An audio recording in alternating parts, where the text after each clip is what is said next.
All right, everybody, welcome back. The Overwatch Collective podcast. Greg, season 9, episode 9. I'm here with Terry Moran, back in my neck of the woods, California, Bay Area.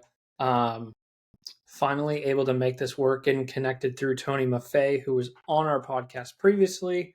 That was actually the last podcast I did in California. So I'm excited for this episode. This is a big episode for our veteran community. So looking forward to it. Terry, how are we doing? Great, Greg. It's really great to join you, and heard so much about the Overwatch Collective, and I'm glad we're finally getting to do this. Likewise. I wish we were able to do it in person, like a three-way podcast with me, you, and Tony. I think that would have been absolutely fantastic. Maybe in the future, though. Maybe we'll make that happen when I come back and visit. Love it. Yeah. So we're going to get into Terry's military experience. He has almost 30 years of service in the United States military, which is absolutely incredible. And then we're going to talk about the nonprofit Vets for Boats that he founded in 2014. But first, I'm going to give an update on our therapy statistics and then mention Rust and Iron Clothing Company. So we'll start with the therapy statistics. So let's see, as of last week, so like September 10th timeframe, the Overwatch Collective has connected 276 people in our veteran and first responder community to our therapists across the country while maintaining complete confidentiality, making it a smooth, quick, and confidential process. We've either fully covered 2,942 therapy sessions, and we're almost at the $300,000 mark, $299,888.50 spent on therapy. So I foresee next week when we get our therapy statistics from Cheryl, our treasurer, we'll hit that $300,000 mark, which is a huge accomplishment. And then the next accomplishment will be 3,000 therapy sessions, either fully covered or financially assisted. So if y'all are listening to this right now, we appreciate you. Thank you so much for your continuous support. It's always rewarding when we get messages from people saying they don't know where they'd be without our nonprofit organization, going through the VA, the wait time, the lack of competency in therapists through the employment assistance program. So it's great. It's really rewarding. So we thank you for that. And a company that helps us do that is Rust and Iron Clothing Company. So Clyde Russ, an active firefighter, he's just about to open up a storefront in Tennessee. A portion of the proceeds from their merchandise sales are coming back to our nonprofit organization to continue to fund therapy. Well over $1,500 already spent or already donated, excuse me. And just a great individual doing a bunch of great stuff for our community. So huge shout out to them. Go check them out, follow, support, buy some of their merchandise if you can. And then that's pretty much it. All we can ask for is the continuous support. So, Terry, that's enough of me talking, giving an update. I'm going to shut up for a second here. Give us a quick little introduction of yourself, where you were born, what brought you into the United States Navy, etc. Sure, but first I just want to commend you guys because those numbers you just put out, they're so meaningful, and I'm really impressed with what you guys have been able to do. Every one of those statistics represents a person, and I'm just humbled to be here on your podcast. When I first heard what you guys are doing, I wanted to meet you, be involved in some way. The fact that I'm doing this work and with you means I think we're doing something good. It's incredibly inspirational what you do. So thanks a lot. Appreciate that. So yeah, me, I've had a really truly blessed life. My folks are from Ireland and they emigrated to San Francisco when I was real small and became true blue Americans. They came here with nothing and built up just a great legacy for generations. And I was awfully lucky. Got to go to really great schools in the city of San Francisco growing up in those days. More like a village. Lots of my classmates either went to the military or to the police or fire departments. A lot of Italian, a lot of Irish, in those communities. And Mhm. that's just sort of what you did, was you did service. You provided some sort of service back to the community. So that's the kind of culture I grew up in. And so I was fortunate to go to the Naval Academy and graduate from there and go to flight school after that. And my dream was to go fly off of aircraft carriers. So I got to do that. I got picked for the F-14 Tomcat, which Mhm. is like the Harley Davidson of fighter Yeah. jets. And Tomcats forever. I mean, you know, uh, we should do a whole podcast just on that airplane maybe someday. I, But very I'm fortunate. in. I'm in. I love fighter jets especially, but nothing like the F-14 Tomcat. Take the wings out. Um, the original Top Gun, and then obviously Top Gun Maverick. He steals the F-14 Tomcat, takes off. It's All incredible. true. Yeah, all highly plausible. Absolutely. Yeah. So he do a good job with that with the F-14 Tomcat? Was that accurate? This is kind of off topic, but everything with Top Gun, was that pretty spot on? He caught the spirit of naval aviation, which I think was his intent. In both movies, they do that. I was not in Tomcats yet when the first Top Gun came out. Mm. I arrived at Miramar soon after, and the effect was obvious. Back then, before Top Gun came out, um, you know, uh, I don't think people really realized, or they just went about their job and went about their business. After Top Gun, things were a little bit more Gucci, a little more, the hair a little more slicked back, Yeah. mirrored sunglasses showing up a little bit more at the officers club, things like that. So definitely art imitates life, and vice versa. The second movie was wonderful in the way it was shot and the way the actors were prepared and had Mm. actually were going through the intense scenes, pulling G's, and they obviously did a good job with them. The storyline is a storyline, and Mhm. it was there just to serve a purpose.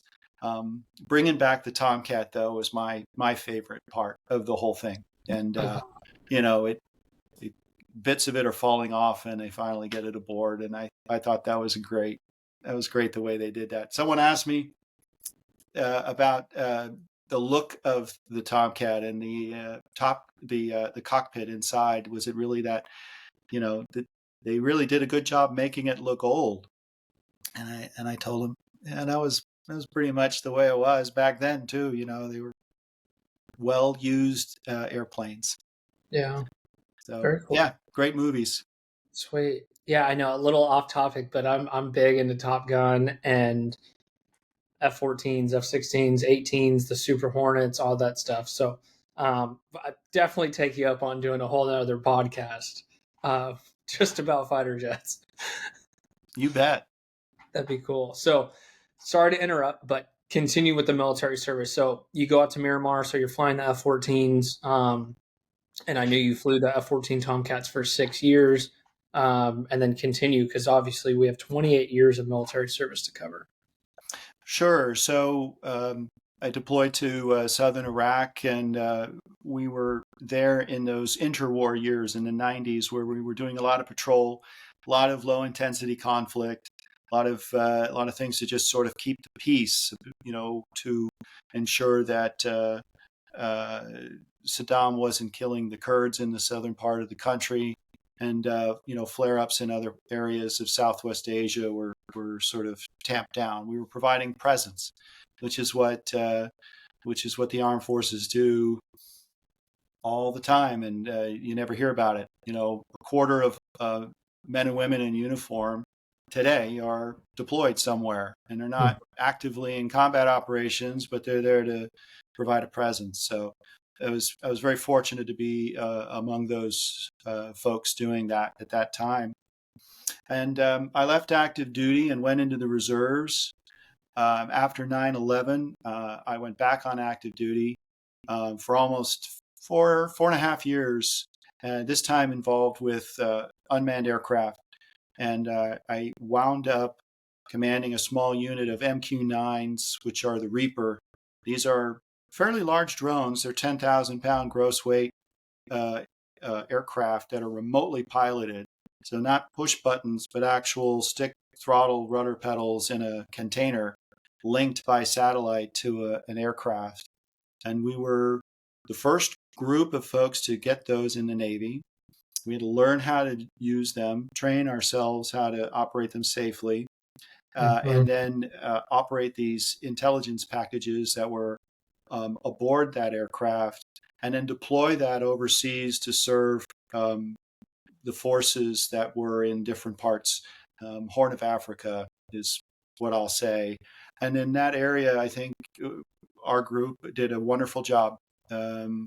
We flew, I think, over 2,000 hours in the space of 6 months. No accidents, by the way. To Wow. generate that much flight time in a manned fighter squadron would take you 18 months or more and require a lot more sorties because the aircraft can't stay airborne as long as some of these aircraft like the Reaper, these drones can just stay airborne for a long time, 10 to 12 hours even.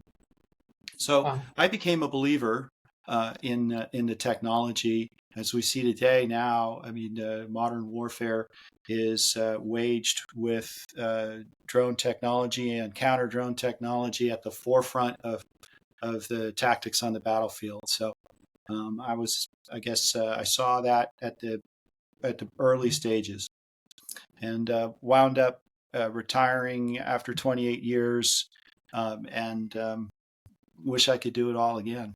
Mhm. So, in that 28 years of service, what was the highlight of your military career? Well, gotta say it was flying Tomcats off of aircraft carriers, and being forward deployed, and being involved in supporting the not just air wing operation, but supporting the folks on the ground, folks that were needing air cover on the ground. I think when you first get into this business, uh, for me at least, as a young fighter pilot, you think that everything is for you. You know, this airplane, the plane captain, the aircraft carrier, they're just there to get you, you know, to go fly and do your mission. And you Mhm. then, as you mature, you quickly discover that you're part of a larger fabric of national security. You're there to represent uh, the average American citizen. You're there to provide, that extension of the national will, and that's an important and sacred undertaking that you don't really realize until later on in your career. And we have some wonderful people, men and women today, that are as good or better than in my day, that are going into the military, hugely talented, just wired to be super effective. Their hearts are in the right place. I'm very optimistic about uh, the country, despite what you see every day on social media and places like that. I think the spirit of America is still strong. I think so too. I think so too. Definitely challenging us, but I agree with you. Um, and I'm sure you already know this, but fun fact: Blue Angel number one has landed on an aircraft carrier before. Yeah, isn't that cool? Yeah, Yeah, yeah. There's a whole YouTube video on it and how it happened. I think he was still within his certification and qualifications to land on aircraft carriers, and yeah, there's a whole YouTube video about it. And Blue Angel number one lands, and she looks beautiful up there. I'm like, God, that is so cool. Like, can you imagine yeah, being on like the flight crew and seeing the Blue Angel landing? So, that's pretty motivating for the deck crew for sure. mhm. Yeah, oh yeah. Yeah. Um, cool. So let's transition. If you're okay with that, I appreciate you breaking down your military service and talking all about that. And I thank you for your service. 28 years to this country and serving is truly, truly remarkable. And I know that comes with great sacrifice, being away from family, friends, and all that. So I thank you from the bottom of my heart. Thank you. Um, and if you're good, let's transition into vets for boats. So Um, nonprofit organization founded in 2014. So been around for a while. So definitely want to get the full breakdown, what it looks like now, and then future plans. But you're the founder, so talk me through the process, where it came to mind, etc. Well, I grew up in the Bay Area on boats and lived around wooden boats. My folks were really into sailing, and at that time, growing up, there were still plenty of wooden boats around. Fiberglass boats were starting to come in, but there were a lot of beauties that were still sailing around, and I just sort of fell in love with classic wooden boats. And one day dreamed of having one of my own. And around about the time I retired, I decided to do that and got a project boat that my father and my two boys and my youngest daughter helped as well with restoring and putting her back into sailing condition. And those were really, really happy memories. And Mhm. so that was our first boat, Valiant. And we started to take veteran sailing on her, just other friends, other folks that we knew that were veterans. By word of mouth, we heard about this outfit called the Veteran Justice Court, which in San Francisco Superior Court is a separate courtroom reserved just for uh, handling veteran cases, uh, dealing usually with substance abuse, gun possession, minor felonies. And working with the VA, the Veteran Justice Court would come up with, um, appropriate measures for, both the sentencing process and the rehabilitation process. And so we were taking veterans who were successfully completing their requirements to get through to, completing their service, completing their commitment, their obligation to society, and getting them out on the boat. That was very rewarding. And we saw something happen with these veterans where they came aboard unsure of what they were about to get into. And we like to go with 3 or 4 at a time. And they didn't know each other necessarily. But by the end of the sail, they had Mhm. really opened up, and they forgot about everything going on in their lives for just that afternoon. They were in the present. They were very mindful of their surroundings. Um, some were inquisitive, wanted to get on the helm and steer the boat and handle the sails, understand how it all worked, how a boat goes upwind against the wind. How does that work? How is that possible? Those kinds of things.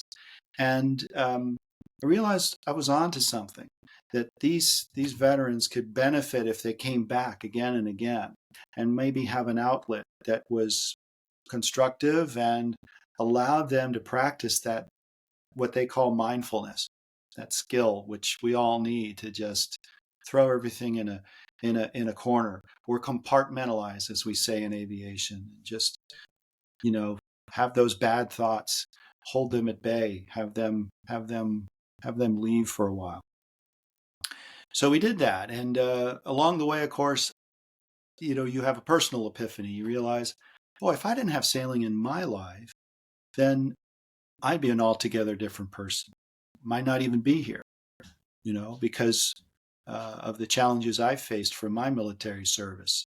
And then I realized, putting the two together, this kind of work is helping keep me going. It's ticking boxes for me.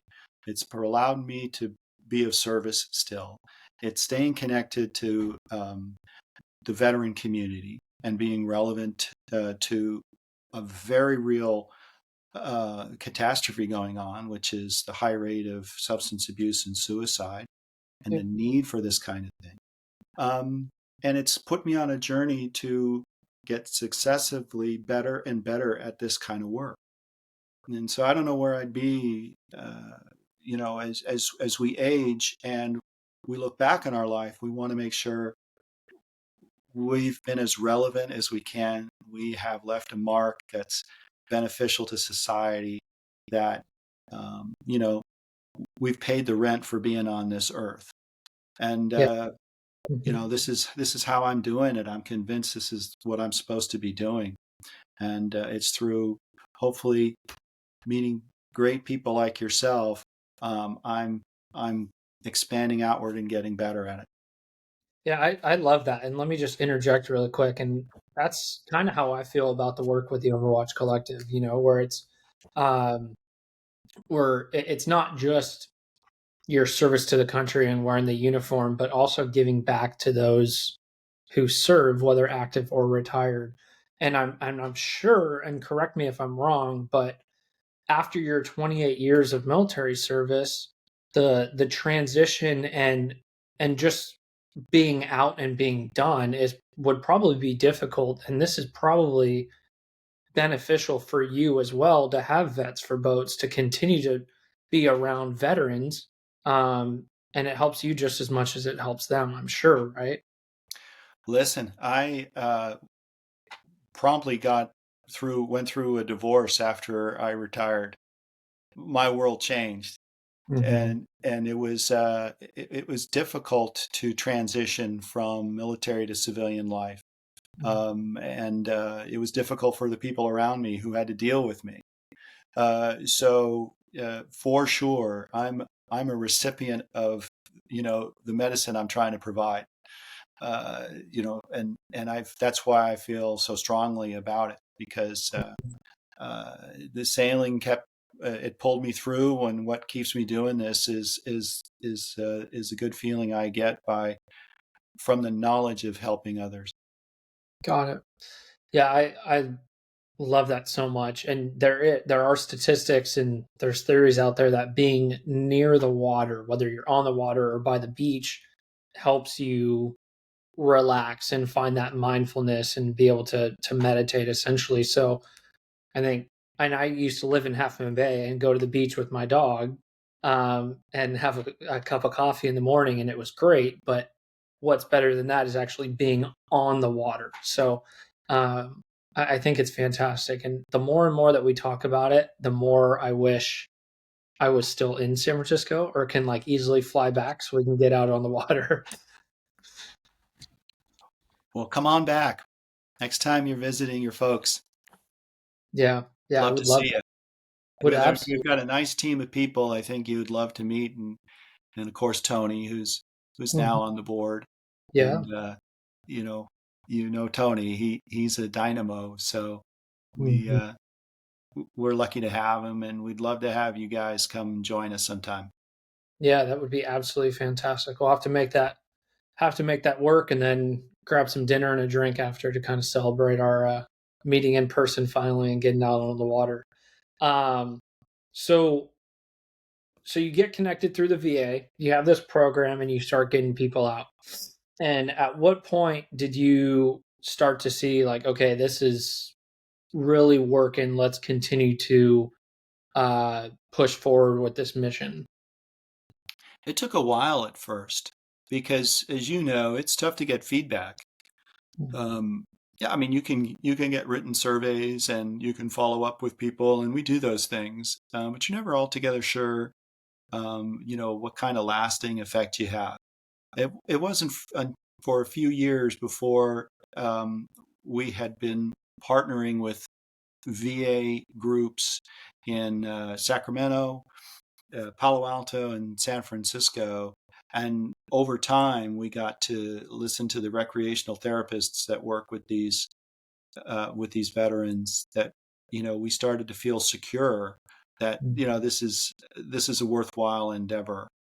Um, and so that's still an unfolding journey. I think for us to really realize the impact we want to have is we've got to get a veteran out on the water at least 3 times Mm-hmm. and hopefully 5 or 6 times to where the newness is gone and they're now acquiring some skills and they're making some connections and building a little bit of a community with other folks that are going out with them. So that's the next step for us is putting those programs together, getting them funded, not just having the one-time events, but a multi-day event with those outcomes. Got it. Got it. Very cool. Um, and what kind of feedback are you getting from these veterans that are out on the water for um, a few times getting out on the water? Many say that it took a lot for them to make the decision to come. We do get a lot of cancellations at first. It's something new. It's a change in a habit pattern. It's Mm, just as easy or easier to stay on the couch that day, and not go outside your comfort zone. I've never heard someone say it wasn't worth it. I've always gotten the response, "I'm so glad I came." You know, I met someone I hadn't seen in years, or I traded numbers with someone and we're going to go hang out together. Connections that get made make me feel enormously good. yeah. Like they were meant to be made, and I just helped facilitate that for happening. And Mhm. we get that kind of feedback as well. Um, we get feedback from family members because we invite them too, because we want people to connect. We want families to connect with their veteran in a different way that sailing provides, you know, and that can be very healing too.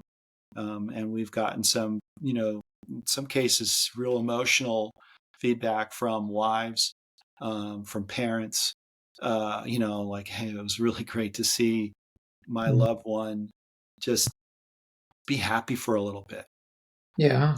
you know. So yeah, yeah, we get good stuff like that happening. Very cool. And so kind of walk me through, and I'm trying to think if I'm listening to this episode and people kind of hear a background of the nonprofit, how can they reach out to you? What's the process to actually schedule a day to go out on the water with you? Is it a full day, et cetera? Do you kind of mind just breaking that down for a little bit? Yeah, sure. Um, our operations right now are in the Bay Area, in Northern California. And so anybody who's within striking distance of the Bay Area, they just need to get in touch with me, and maybe you can put my email address here at the bottom in editing, and I'll answer within a day, and we'll figure something out and get you guys out on the water. So that's easy. Beyond that, our plan is to expand by just using the abundance of boats that are everywhere. So if you're a boat owner and you can hear what I'm saying, then I Mhm. want you to contact me too. Doesn't matter where you are, Yeah. because we frankly want to build a network of a coalition of willing boat owners who want to engage in this work. And we'll show you how. We'll need to check some boxes, make sure you're a proficient sailor and you have insurance and those kinds of things. But then we're going to get you hooked up with local veteran communities, local veteran service organizations, the VA, and find a good group of veterans that um, you can help by taking sailing for a day. And I think that's going to be how we grow our impact and how we scale. Mhm. Is we can only do so much with the boats we have and the network we can touch directly. I'm at a point now where I want to give this idea away and empower other folks that have boats and have the desire, those people who care and those people who can, to go out and challenge them to change somebody's life. Mhm. Yeah, I love that, and as you're talking and explaining that and kind of seeing the vision, I'm already thinking like, and I know we talked about this prior to hitting the record button, but down in Long Beach, California, Southern California, and I know San Diego, like that whole area down there, there's a bunch of small boats, and I'm sure there's a bunch of veterans in that area that have boats, and um, I feel like it would be a pretty easy sell to be like, hey, this is our nonprofit, this is our mission.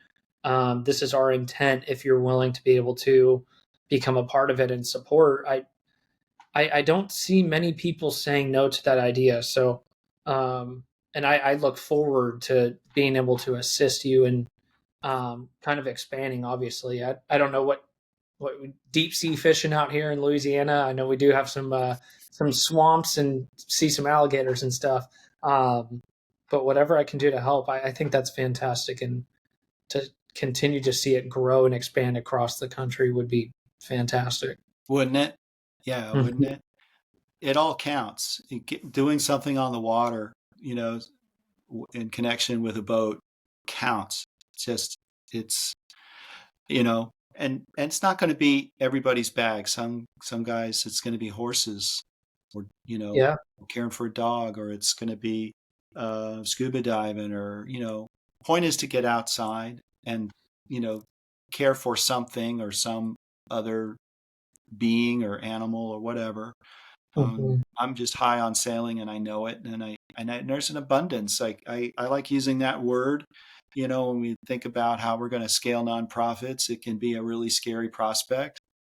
Mhm. Uh, you know, you're always looking for funding, you're always looking for help and this kind of thing, and someone I talked to recently helped me turn the idea around and go, you know, think about it in terms of abundance. There's a lot of boats out there. How do we get the message out and make this mission theirs? Give it away. That's what we're on about right now. Got it. Okay. And so Sausalito, I know big, big dock, big pier. I'm not a boat expert at everything. I don't know what to call it right now. But literally just on the other side of the bridge. So are you putting up flyers? Is it word of mouth, or how are you kind of advertising?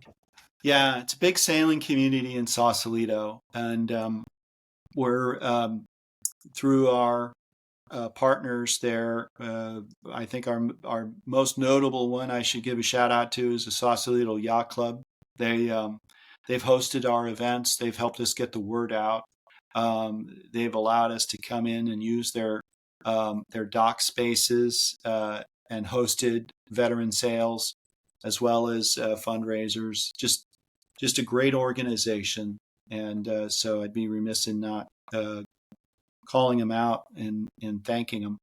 But Mhm. yeah, we're doing word of mouth. We're doing social media, Facebook, Instagram. Big push on LinkedIn right now because that's a great way to go directly and reach out directly to corporations and nonprofit groups, and bypass gatekeepers and start conversations with people that are decision makers, and just start a conversation and find out what they're interested in and see if what we're doing resonates, and exploring that a little bit. So we're spending a lot of time at the moment going down that road. We also take in boat donations, and we're very choosy. We're looking at those boats that we think, with our expertise, we can fix up and then put back on the market at a discount while still generating some good revenue for the foundation. So altogether, that's what keeps us growing. All right, very cool. And then the nonprofit, your board of directors, who else is on the board? Do you mind sharing a little bit about that? Who's helping this mission? Yeah, I've got some wonderful people on the board. So Phil Connolly, he's a West Point graduate and an Army Ranger, and a distinguished combat veteran himself. And he's on the National Hall of Fame for the Lacrosse Association, for all of Okay. the things he's done for that nonprofit organization promoting lacrosse, the sport, across the country. So super super glad to have him. We have Matt Klein, who is he's a pretty distinguished boat restorer in his own right. He was awarded a catboat restoration expert of the year from the Catboat Association. So he's also just a super guy. We have Tom Gilhaney, and Tom is a Silicon Valley entrepreneur in the cybersecurity space. He's highly accomplished in business. He's also got a huge philanthropic record where he's been supporting groups like the Order of St. John, which is Mhm. a very old, we're talking 900-year-old order that is been focused on supporting and healing veterans going back to the Crusades. So Wow. they're a big time supporter of us. I really want to thank them and give them a shout out for their years of support, as well as having Tom on the board. We have some additional advisors: Jason Ledlow from HGA, Walt Fricky from Veteran Airlift, um, Brett Crozier, retired Navy captain, who wrote "Surf When You Can," and whose actions saved the lives of many of his crew aboard the Carl Vinson during COVID. Um, yep, there's Awesome. others that are helping us, but those folks are my steering committee. They keep me honest, Mhm. um, and I'm I'm really lucky to have them. Very cool. And is this your full time? This is what takes up your day to day life, or are you doing other work on the like what does your Yeah. daily life look like? Is this are you full in on Vets for Boats? Um, I'm a airline pilot, so I'm a professional pilot by day, and Mhm. by night when I'm in the hotel after flying for the day, it's this stuff. And then when I'm home, um, my poor wife has to put up with the fact that I spend a lot of time at home doing this work too. So, but actually, she's been wonderful. She's the head of our marketing, Okay. our digital marketing gal. So my wife Jen is a huge supporter, and was a military mom as well. So she Okay. gets it. Very And cool. so yeah, that's it. Feels like it's ever present, but that's okay. Yeah. Yeah. So you're keeping busy, huh? And it's um similar to me, right? So, full time police officer, still in the military reserves. I'm in the Coast Guard reserves now, um, and doing this and like the nonprofit side of the things, and then doing the podcast is essentially just Man, line up. It's extra, but and I'm yeah. sure it's the same as you. And I could tell just like who you are as a person and the way that you're talking about Vets for Boats and helping out our veteran community is like this is your way of giving back, right? And like you mentioned it before, it's your purpose and you're giving back. And it's the same for me, you know. And like a few days ago, we got a message from some lady. This is totally off topic, but we got a message from a dispatcher in California, actually, and um, this person tried to get connected to a therapist through like the employment assistance program, tried doing a bunch of research to actually go to therapy to work on some pretty serious calls for service and some challenges that this person was facing. And after a while of not being able to find anybody to work with, like when you're finally at that point where you raise your hand and say, I want to go to therapy, um, this person literally went through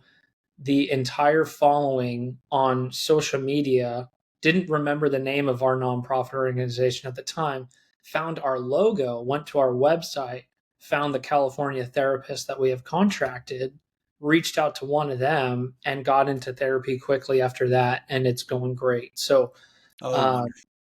so we got a very nice message saying, like, hey, if it wasn't for your organization, your list of culturally competent therapists that you've contracted with, I don't know where I'd be right now. And it's messages like that that keep me and keep us going, you know, with all the not so much fun admin work that goes into this and Yeah. all the time that it takes for the some of the like the non-glamorous stuff. When you get messages like that, it really makes it worth it. And I'm sure similar to you, and I'm sure you have a story or two that kind of Hmm. comes to mind. And I'd love to hear one of your testimonials or somebody that's reached out to you after that said it made a huge impact in their life, or anything like that. Does anything come to So mind you'd like to yeah, share? one is with this young man. His name's Brian, and he was a Navy SEAL, and he contacted us through the website and said he was interested in working on boats, not so much sailing, but working on boats. So we said, sure. We happen to be restoring a very old one that we're gonna take veterans to Hawaii on, and why don't you come out? So he did. At that time, my dad was alive, and he would meet with Brian, pick him up, and they would spend a half a day just working silently, quietly on the boat together. Dad had shown what needed to get done. They'd work alongside. Over time, Brian started to talk a little bit, started to open up a little bit. And, he had some real deep seated feelings of guilt, of shame, of rage that only when his hands were moving, it seemed, he could talk, he could even access. Right. Hmm. So, his parents got interested in the change that was going on, wanted to know why. We got to meet them. They became big supporters later, but that's a different story. Um, Really, today, Brian is living at home. He's mending. He's not in drugs anymore. He's cleaned up. Um, he's doing good. Hmm. He's getting the help that he needs. And this was someone who was profoundly troubled, and he was suicidal, and in and out of the justice system. And Hmm. he got a lot better, and he's a work in progress. But I think that's the most, to me. Um, I like that one because I know for sure what would have happened Hmm. if we'd blown off that call. Yeah. You know, Hmm. and there's a few more kind of like that, but that one I was we've all grown quite fond of him, and he's still he's still around, he's still doing work. But that's another one. Another real quick one is I walked in the door of a saw blade shop, a knife sharpening shop, not too long ago in Marin County, Walton Saw Works, and I needed to get some new table saw blades for the work we're doing. And out walked this guy, and old fella, but you could tell he was a Marine. He was just, still this buzz cut, super fit, 75-year-old gent. So we start talking. Come to find, he's, was a Vietnam vet, Recon Marine, drafted at 19, Hmm. saw a lot of stuff, the typical Vietnam veteran experience. Came back to the world after his duty was up, got spat on, took his uniform off, threw it away, put his civilian clothes on, burned the rest of his uniform, grew his hair long, tried to forget everything that had happened to him in the jungle, and then imploded, and then picked up the pieces, and now he's an author, and he wrote a wonderful book. You guys would love to have him on. His name is Darren Walton. He wrote a book called Dee Mao, and the book is getting noticed. It's getting awards, and it's just a raw, honest, authentic take on just a Marin County kid getting drafted and caught up in the Vietnam War, and right in the middle, in the thick of it, and how he dealt with that after. And the kicker is now he goes sailing with us, and he encourages the veterans that he comes into contact with to tell their story. Hmm. Okay. And in telling your story, you can let go of so much, and you can start to forgive yourself if you Mhm. feel like you need forgiveness. And so, yeah, Brian and Darren are my real success stories. Okay. Yeah, no, I appreciate you sharing that. I think that's great to hear. And definitely interested in you connecting me with Darren Mm, um, eventually to get him on a podcast. I think that'd be great. And then I'd love to read his book and then help advertise that too and get that out to our community. And see, okay. this is the cool thing that like, and I don't know why it almost like gets me emotional, you know, where like you build a connection, like I build a connection with Tony, and then he connects me to you that's doing great work, and then I can get connected to Darren Yep. who's doing great work and share his story and advertise his book. And it's so cool to see our community, whether military or first responder, that's who we specialize in, helping each other and taking care of each other, with the ultimate goal of just being there for one another, trying to help each other. And for us specifically, it's reducing suicides and getting you connected to competent therapists across the country quickly. But that's why like the podcast means so much to me. And it's so great to be able to have other amazing people share their story, other nonprofit organizations like you to be like, hey, here's also what's out there for our community. Um, it's not just getting connected to therapy, that's our niche, but and no, it's really great and it's so rewarding. But long story short, I digress. I'd love to get in touch with Darren and schedule a podcast with him. Okay. Okay. Um, After you sharing those two testimonials, I do kind of want to ask you your opinion on mental health in our veteran community specifically, right? You mentioned with Brian, like, if it wasn't for getting connected to you and Vets for Boats and him allowing the space to continue to move his hands and be open, he may have gone down the path of suicide, which is unfortunately too common in our community. Um, so I'm just kind of curious, what is the big problem that you see in our community when it comes to suicide, and how can we remedy that? Man, such a great question and a huge topic. A couple of ideas come to mind. One is I think that vets are forgotten in this country. It's a silent catastrophe is what I like to call it.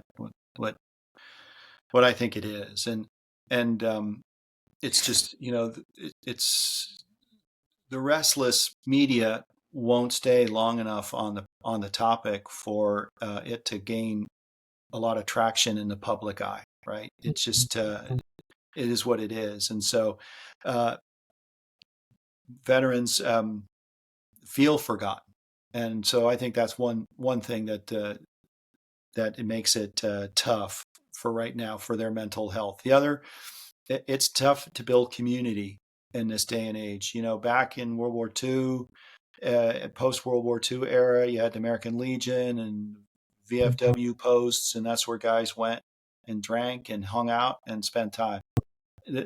Those are still there, and I'm a member, a proud member of the American Legion.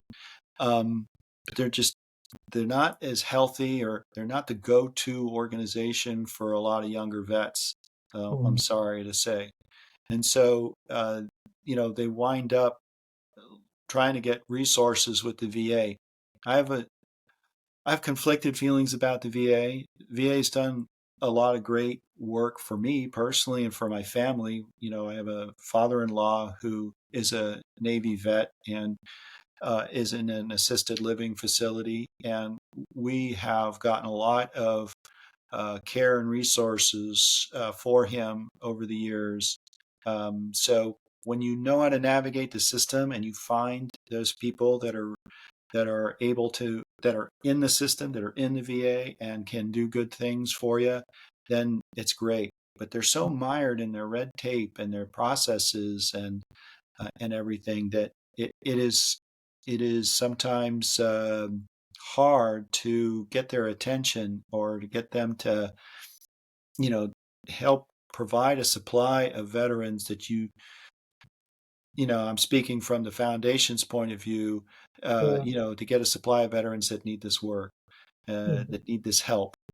Um, we've all heard the stories about, veterans going for help and then they wind up getting pills and then they have like a cupboard full of pills and that's not doing anybody any good.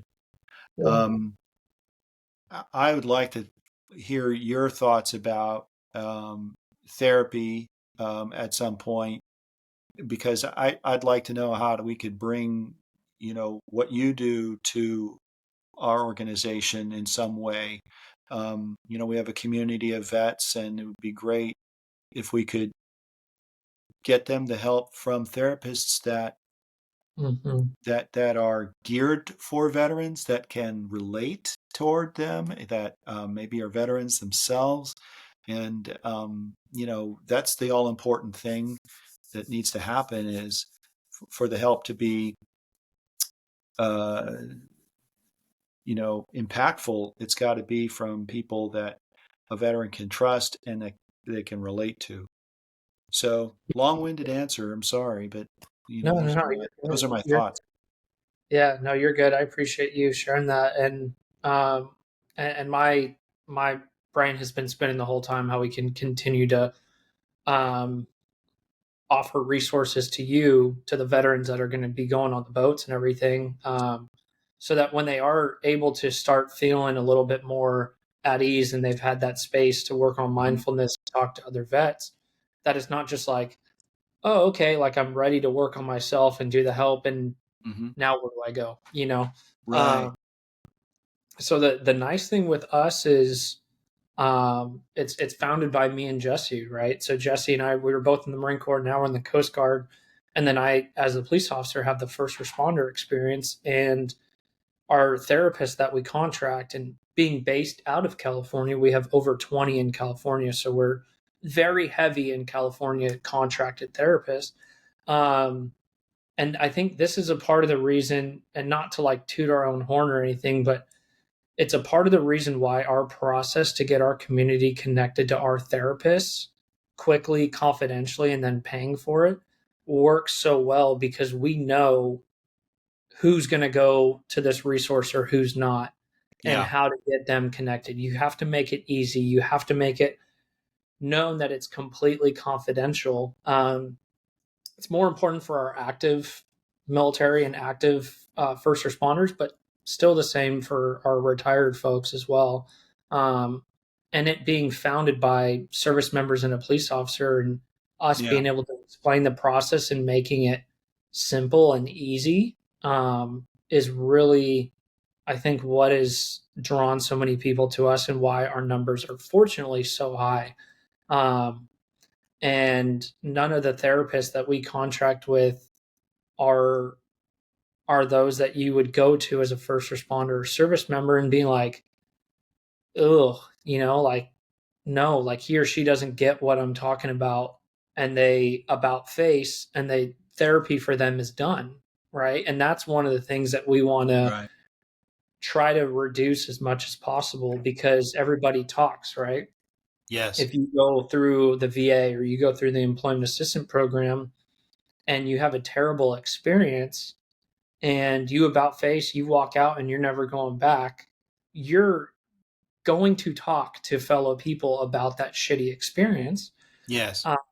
And then they're going to hear that and get that in their mind that, oh, therapy, Greg had a bad experience with that. Terry had a bad experience too.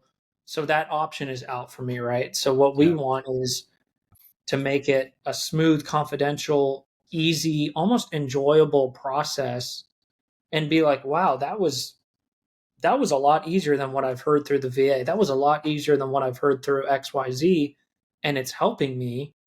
So Yeah. then that positive feedback hits another veteran, another first responder, and then he or she is inclined to feel more secure to raise that hand and say, hey, like I'm Yeah. ready, like I need to do something. So Yeah. I think that's the way forward. I think organizations like you are the answer for addressing the needs that the veteran community have, because you're legitimate, you're private, you're um, you're able to marshal these resources, but then to direct them personally. Your therapists are going to you know uh, provide that kind of authenticity that Mm-hmm. the veterans are going to need. You're I believe private nonprofits are going to be the solution in this space.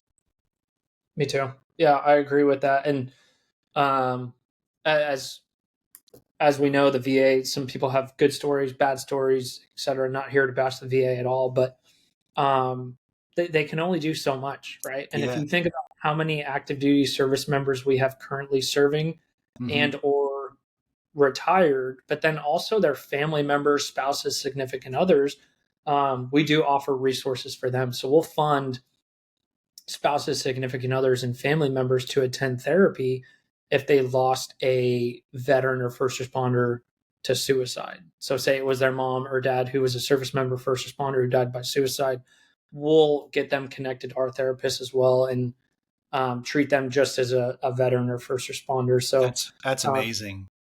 That's yeah. really great, because they bear sometimes more of the brunt of the pain Mhm. Mhm. than even the veteran. That's a really great service you're providing. Yeah. Yeah. And No. the other thing I want to say too is you guys are modeling what service looks like.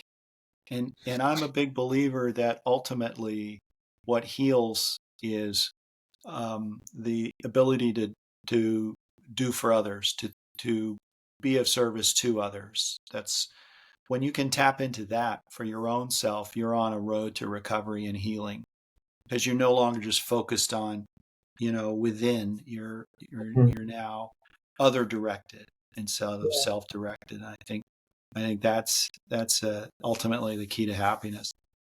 Yeah. I like it. That's a great perspective. Great perspective. Um, So cool. Let's see. I do have one more question for you. That's how we wrap up every single episode. But before that, and as we kind of get towards the end of this episode, is there anything else you want to add or give a shout out to anybody? The floor is yours, Terry. Thanks. No, I really do feel like you guys can help other veterans nationally too. I think that what you do is really inspirational for me, because every time I meet good people doing good work, it reminds me I wouldn't be meeting you, and I wouldn't be feeling inspired unless I had gotten started in this. So I guess what I'm trying to say is very much admiring what you guys are doing. I really hope we can continue to work together and explore how that might look. I don't know fully yet, but I think there's a reason why we've met, and I think we're going to figure out what that reason is.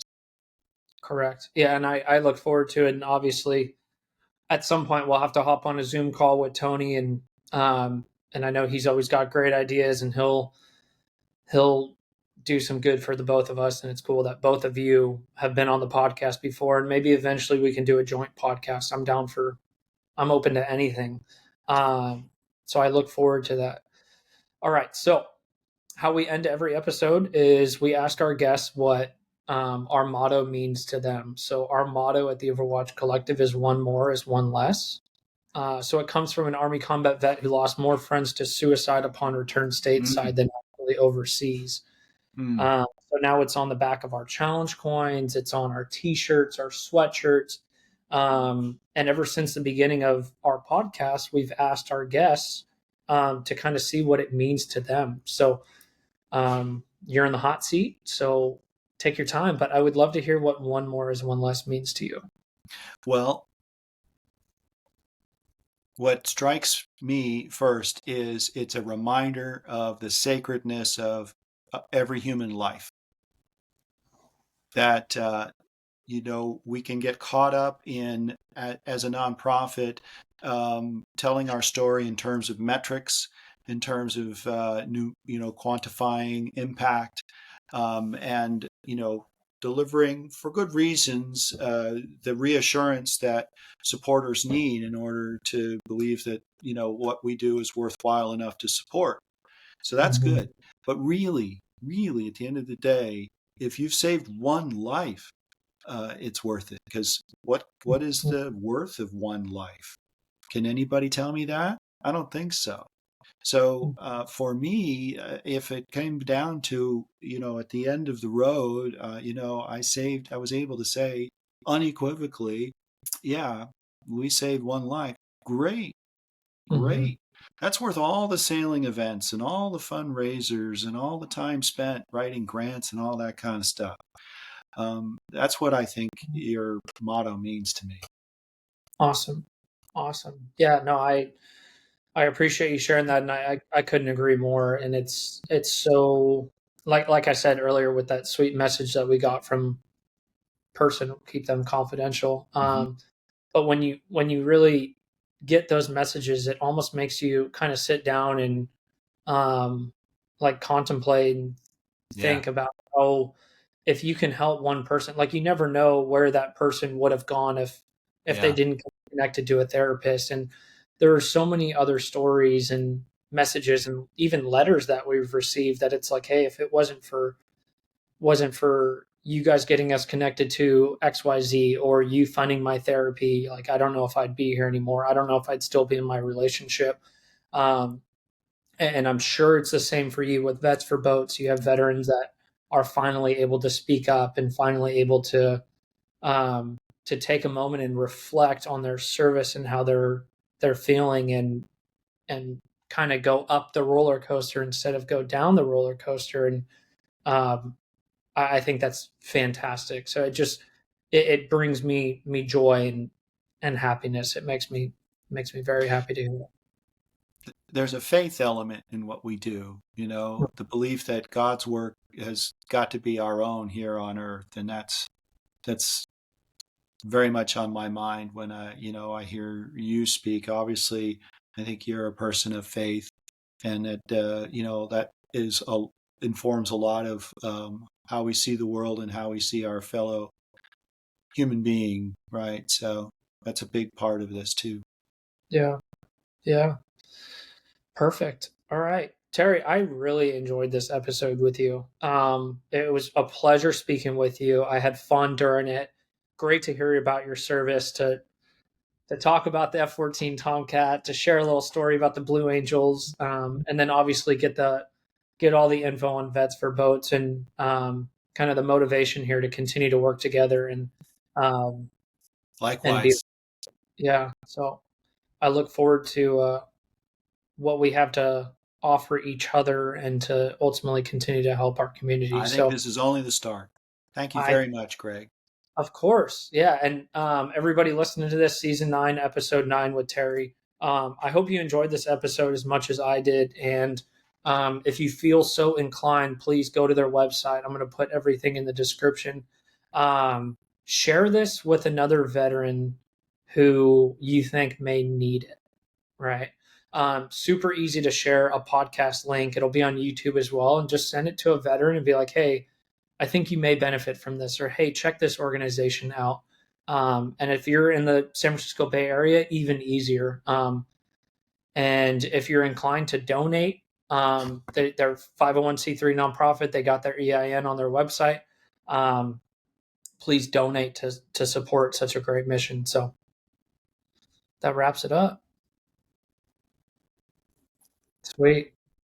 All right, Terry, I appreciate you once again. Everybody, thank you so much for listening. If you're still with us, um, Terry, once again, thank you for your service, sir, and God Thank you, bless Greg. America.